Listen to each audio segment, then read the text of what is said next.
Isan'ny tazana nitsidika ireo trano eva maro teny anivon'izay salon de BTP teny amin'ny Carleton nanozy zay mo André Matou Roland Ratsiraka ministra ny asa vavety isan'ny nambarany nandritra izany fotoana izany ireo lahara-pahamehana amin'ny andraikitra izay andriketany. Ny fifandraisan'ny ny orinasa rehetra miasa amin'ny travaux publics sy ny fanjakana. Zay zany ny antony dia mampiseho tsara hoe ny ministère des travaux publics dia solitena mpanjakana izay manohana tanteraka ny sehatra tsy miankina amin'ny fanjakana ary anisan'ny mampikatso ny firenena taloha dia ny fifandraisana izay tsy dia tsara loatra eo anivon'ny fanjakana sy ny olona tsy miankina amin'ny fanjakana.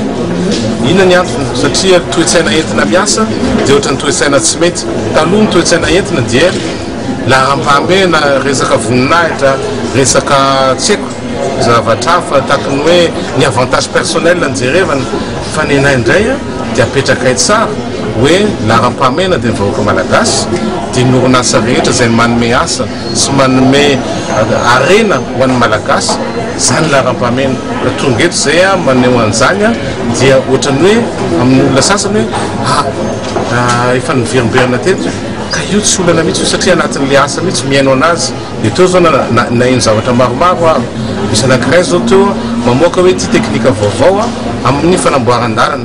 Izy orinasa anankiray nanaovana interview misy tamin'ny stand teo misy olona anankiray hoe zay ozy izy tianao bâtiment marobe kanefa ohatrany mbola misy sakatsakana amin'ny lafiny ohatra hoe ny TVA tsy remboursé ny fanjakana tsara, ny TVA tsy remboursé ny fanjakana tsara, ny revenu propre de l'État tsy voapayé dia iny zany karazana andraikitra ny fanjakana tsy vita amin'ny fanjakana.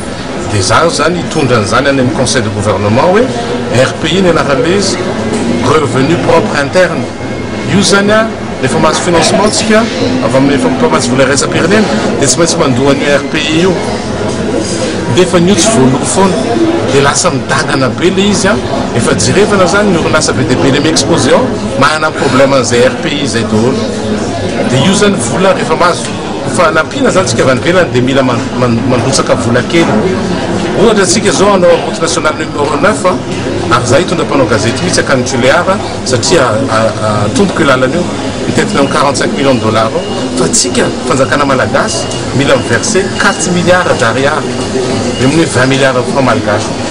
Dia nefany io zany so ihany moa ministre des finances niresana dia filoam-pirenena efa mahafantatra an'io koa dia milamina zany io fa ny manaraka sy ny ho avy zany tokony hoe tonga dia mandray ny andraikitra ny fanjakana zany.